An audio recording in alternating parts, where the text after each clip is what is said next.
ഒരു വ്യക്തിയെ നിങ്ങൾക്ക് പൂർണ്ണമായും മനസ്സിലാക്കണമെങ്കിൽ ആ വ്യക്തിയോട് ചോദ്യങ്ങൾ ചോദിക്കണം, ആ വ്യക്തിയോട് സംസാരിക്കണം, ആ വ്യക്തിക്ക് മുന്നിൽ ചില പരീക്ഷണങ്ങൾ നടത്തണം. അതിനുശേഷം മാത്രമേ ആ വ്യക്തിയെ മനസ്സിലാക്കുവാൻ കഴിയുകയുള്ളൂ.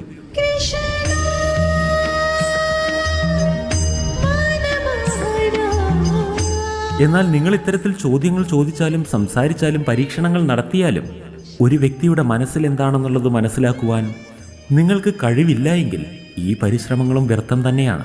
തീർച്ചയായും ഒരു വ്യക്തിയുടെ പ്രകടനങ്ങളിലൂടെ, ആ വ്യക്തിയുടെ നയനങ്ങളിലൂടെ, മുഖഭാവത്തിലൂടെ, ശരീരഭാഷയിലൂടെ നിങ്ങൾ ചോദ്യങ്ങൾ ചോദിക്കുകയും പരീക്ഷണങ്ങൾ നടത്തുകയും ചെയ്യുമ്പോൾ വ്യക്തിയെ മനസ്സിലാക്കുവാൻ നിങ്ങൾ ശ്രമിക്കണം.